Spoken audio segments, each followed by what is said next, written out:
Welcome to Backyard Oasis, a podcast designed by and for older adults living in the beautiful Pioneer Valley of Western Massachusetts and produced in the tech studios at Greenfield Community College in Greenfield, Massachusetts. Backyard Oasis reaches out to older adults who seek knowledge to help them live more thoughtfully, healthily, and happily, who hope to inspire others with their ideas, and who serve their communities in the interest of the greater good. We hope you join us frequently in our pleasant Backyard Oasis for wide-ranging conversations with a diversity of people who are growing older and want to talk about it. Hi, I'm Denise Marianne Schwartz, your host. Today, we have a happy story. It's a feel-good tale with a cheerful ending. And don't we all need more of those kinds of stories right now?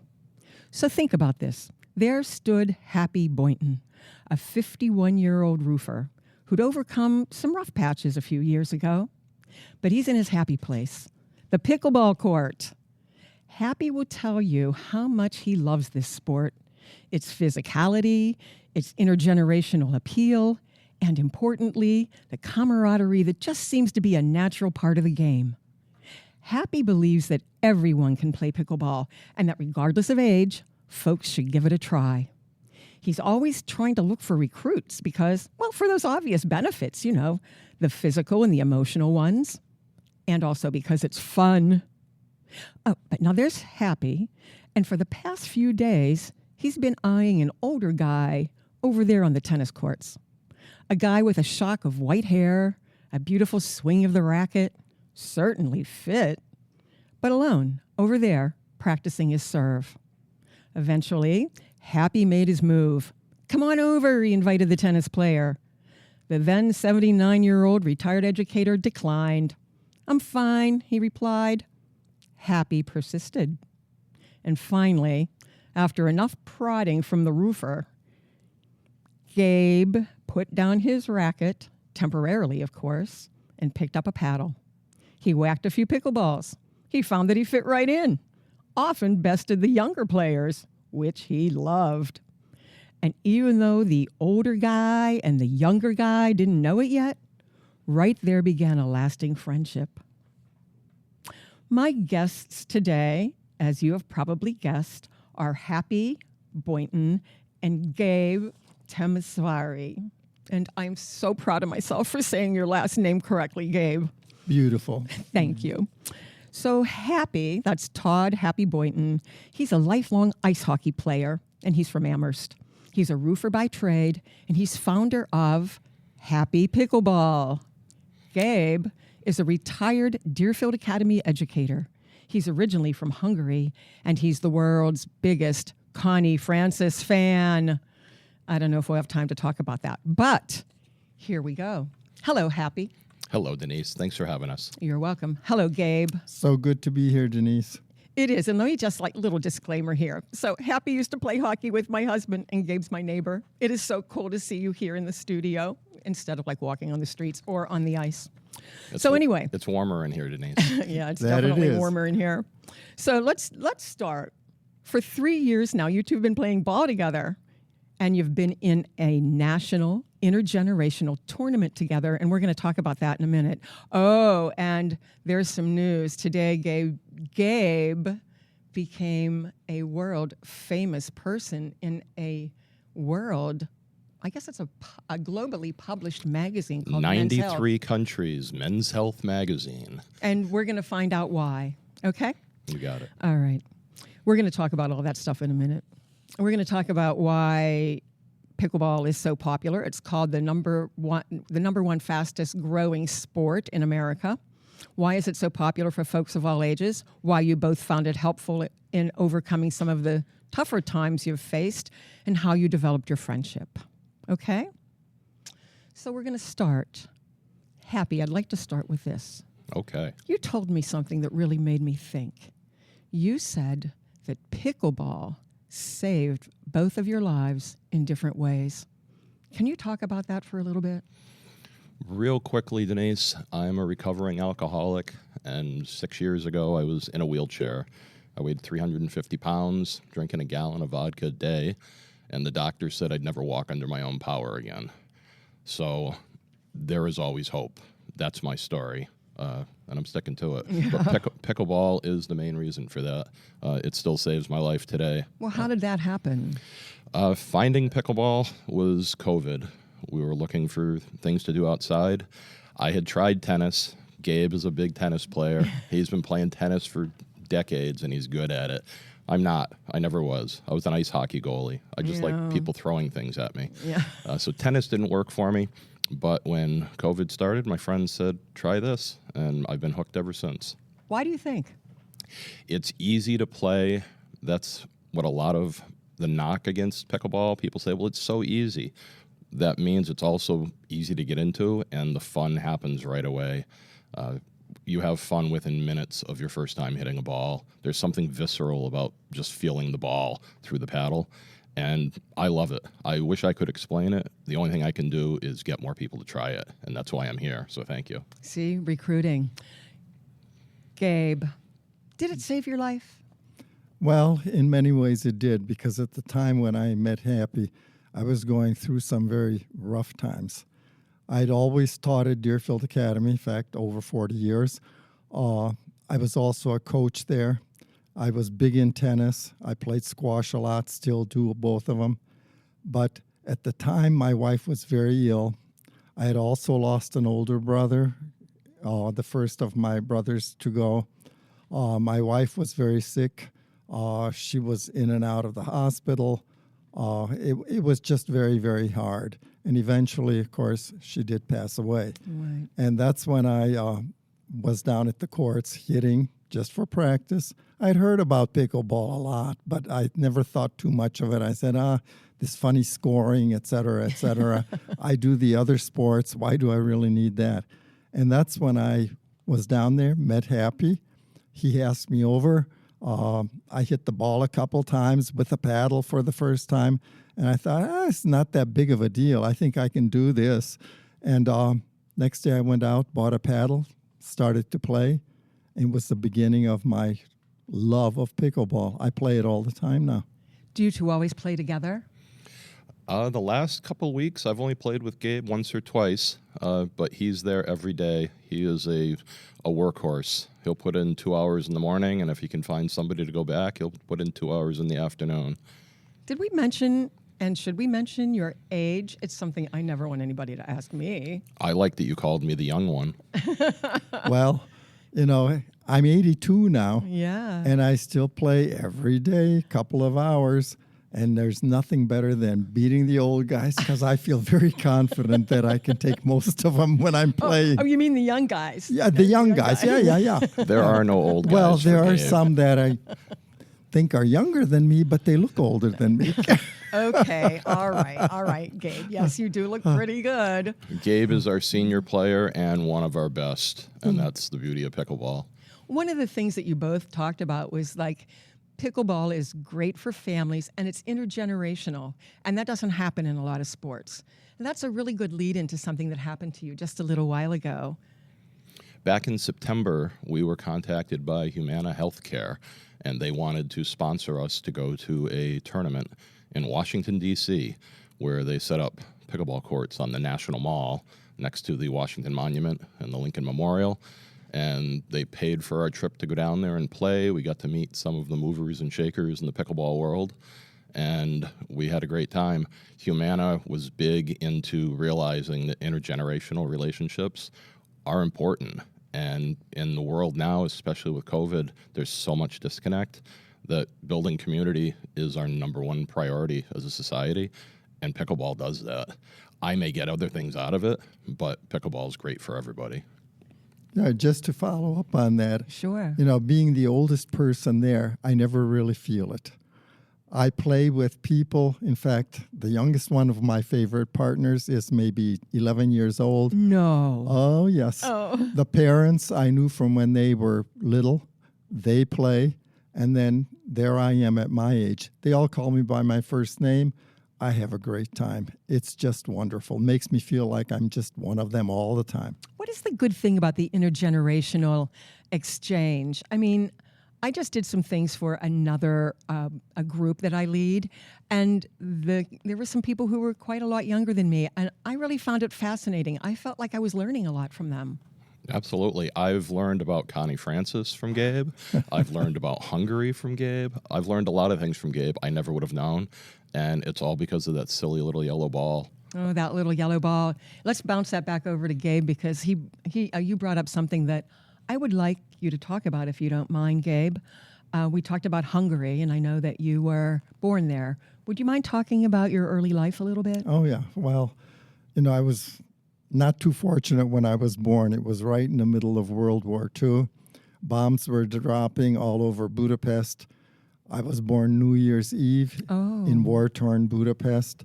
We had to flee in 2 years' time from the city. The Russians were coming in to take over the country. I was a refugee in Germany for 6.5 years.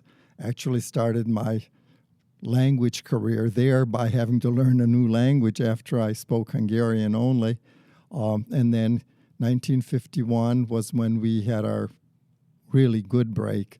We were able to leave war-torn Germany in absolute poverty, came over on a ship, and went to Iowa, lived under difficult circumstances there, on to Ohio, where I went all the way through high school.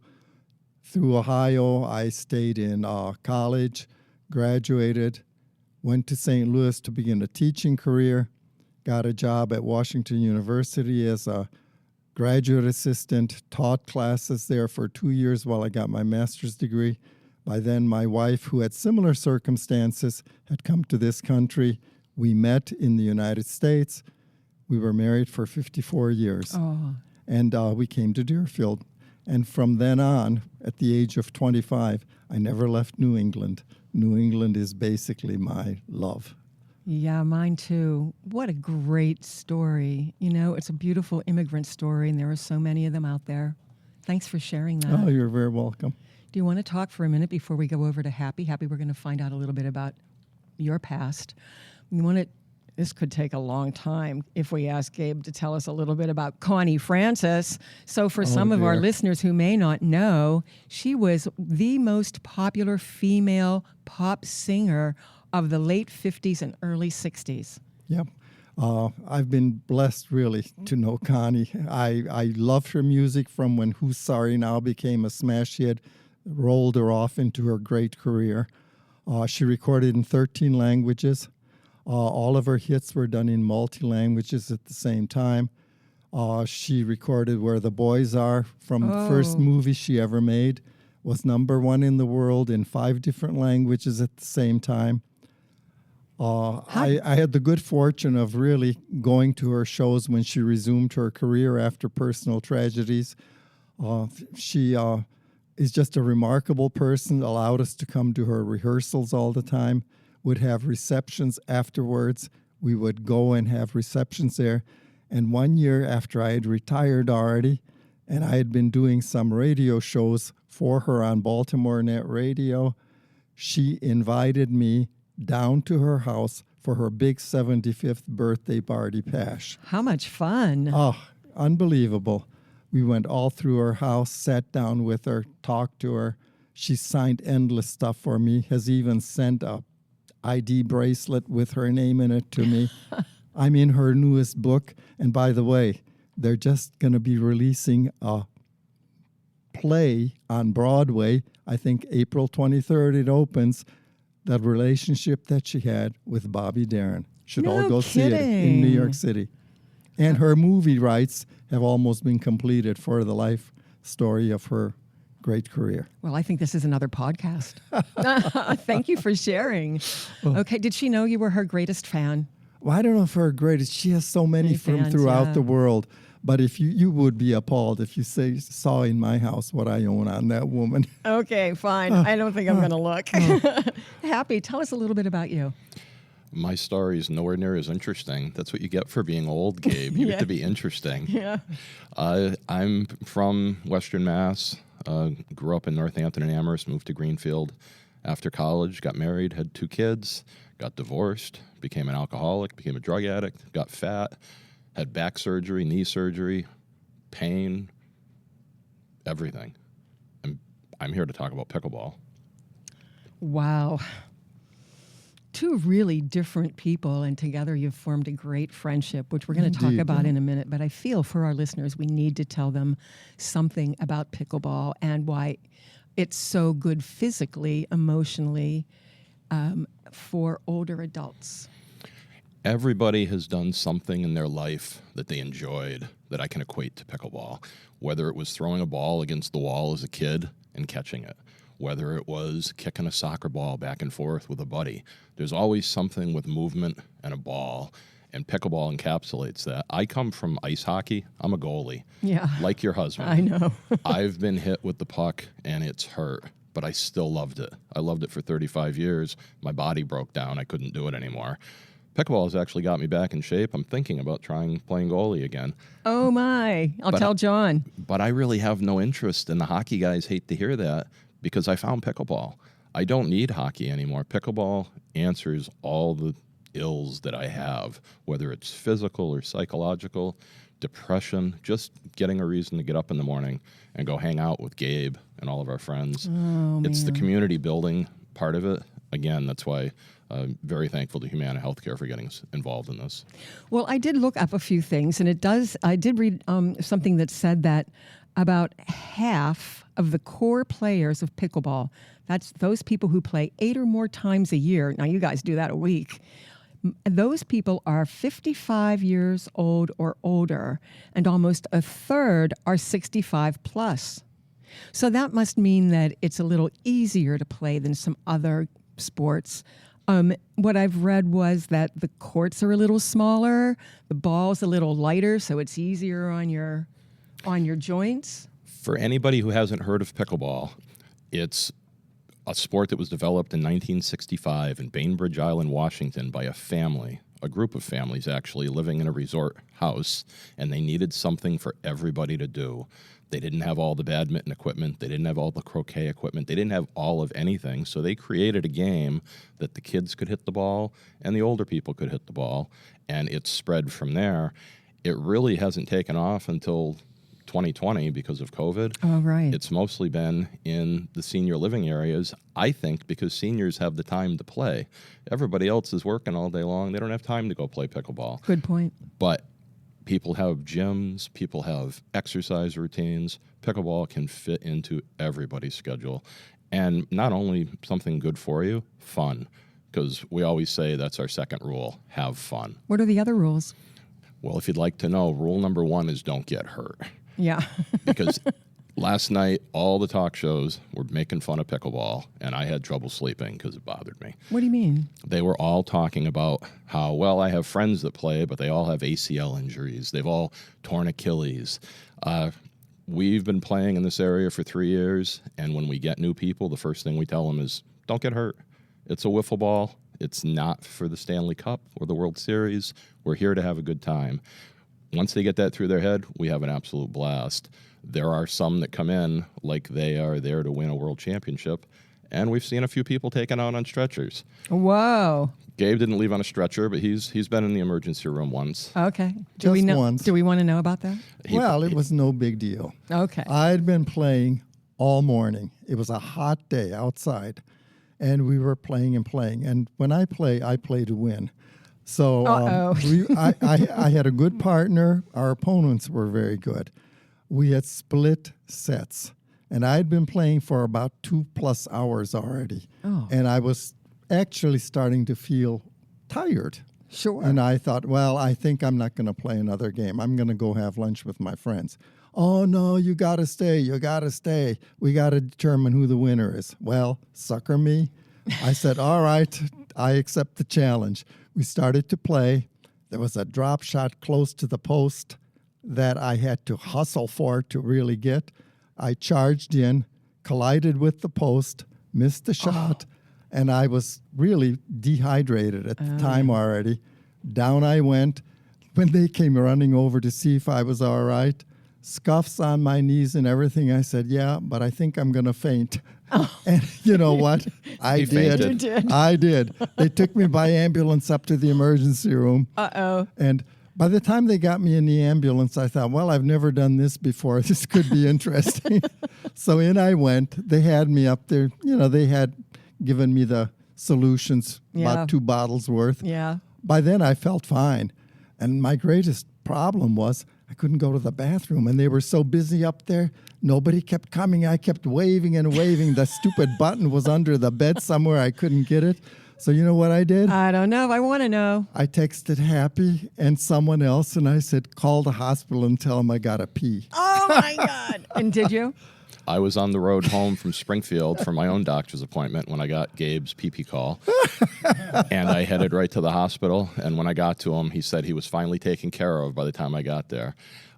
I'm still looking at him mad because he knows rule number 1 is don't get hurt. Yeah, And Gabe. he knew he pushed it too hard. He has apologized for it, and I do forgive you.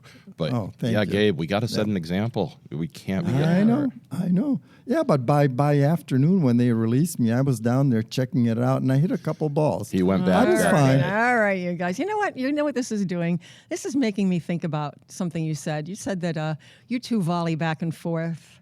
You know, it's a nice, cool, intergenerational thing. But together, what was the quote that you gave me? Again, if anybody has a chance to pick up this month's copy of Men's Health magazine on stands now, Gabe and I are featured in the article. You'll notice that, what's the name of the gentleman on the cover, Gabe? Oh, the soccer player. David Beckham. David Beckham, yeah. He got on the cover and you guys At didn't. 50. I told Shame. Gabe he had a shot at the cover, but it didn't work out. So as long as you don't mind looking at David Beckham, we do have a good article in there. And the reporter there said something to us about you guys kind of pick at each other, needle each other. Yeah. But that's when you're talking to each other. When you talk about each other, you're gentle and loving and caring. And we discussed it earlier that Gabe's generation grew up tougher. They're the type that would punch you in the arm to say, I love you. I was never that. I grew up an only child with a mom and didn't have a dad in the house. I didn't have the male influence. So Gabe's my father influence that I didn't have, and I would be remiss if I didn't say my dad passed away this week. Happy. You should have said something. But I did. I said it to Gabe, and I cried with him, and this is my best friend. And I've just met him, again, because of a silly And little yellow ball. unfortunately, on side of tragedy, I also this year lost my youngest daughter. Oh, my gosh. And I'm dealing with, planning the funeral and memorial service for her. So it's been very tough. But when I go to the pickleball court, I try to put all of this behind me. I'm there. I'm friends with everybody on the court. And for that, I'm just very, very grateful. You said you're friends with everybody on the court. And I wanted to, as we wind down now, I wanted to just talk about your friendship, but you already have. I wanted to let listeners know about pickleball and all of its benefits. The physical ones are important, the emotional ones, the social ones. But I can't help but thinking that the really most important thing that we're talking about, I think I'm going to cry, is the friendship that you've developed. I can see it in how you look at each other, the words you use to describe each other. It is just wonderful. And Denise, you know what? It's What? not just that the two of us have this very close friendship that's developed. We've got about 30 friends in the area that get together with us at their homes, at barbecues. We have Christmas gatherings. And we're It always just- looking for more friends Oh to my play. God. Yes. So come and join us. Oh, I don't think I can resist. I love that idea because we all know what we need right now more than anything else is each other. And I am really grateful that you both came down here and were so open about not just the sport, but yourselves and what your stories are. And I hope our listeners hear that and understand that they're going to have a lot of benefits if they go and step out onto that pickleball court. We already know what they are. They're going to feel better. The endorphins are going to run through their bodies. They're going to feel good, but they're going to make friends. And what I want to say, because I think we're going to end very soon, is that it's also really nice for me to hear you talk about your friendship and know that we're kind of friends too, because we've known each other for a long time, Happy. Absolutely.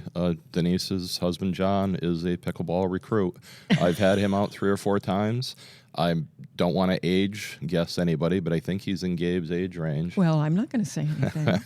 And he's a former goalie. I say former, he still plays He still goalie. plays. That's what he's doing right now. There you go. Dear. Shout out to the goalies out there. And Gabe, I've seen him. I walk in the neighborhood, and he's on his bicycle. We say hi to each other. He came to our cul-de-sac gatherings. It's been great to do a podcast with you, to talk about pickleball, and to also renew our friendship in another way. So before we say goodbye, I would like you, Gabe, if you have anything else you'd like to say, of course, please do. But Happy, perhaps you could let people know, if they live in this area, how they can get involved. If somebody has never played pickleball or heard of pickleball, the easiest thing I can tell you is every Wednesday from 11 to 1 in Northampton at All Sport Arena, we run an absolute introduction to pickleball. Just show up. You don't need anything. You can just sit and watch if you want. They charge $10 for admittance. It's worth it. And if you don't enjoy it, I'll give you your money back personally. Oh, I may be down there. And your husband, John, has been twice. I do know that. Indeed, yes. Everything that Happy has said, I echo. Come and join us. We'll be there to help, and you can have fun. Hey, I've already been out on the pickleball court, and I did pretty well. Good for you. There you go. Thanks, guys. Thank you so much. It was a lot of fun. It was a pleasure for us. Talk to you later. Bye. Bye. Bye. This concludes today's podcast. We're always looking for new ideas, so feel free to reach out to Judy Raper, Associate Dean of Community Engagement at Greenfield Community College, at 413-775-1819 if you have an idea you'd love to share. Special thanks to the creators of Backyard Oasis, Denise Schwartz, Chad Fuller, Dennis Lee, and Christine Copeland. Have a great day.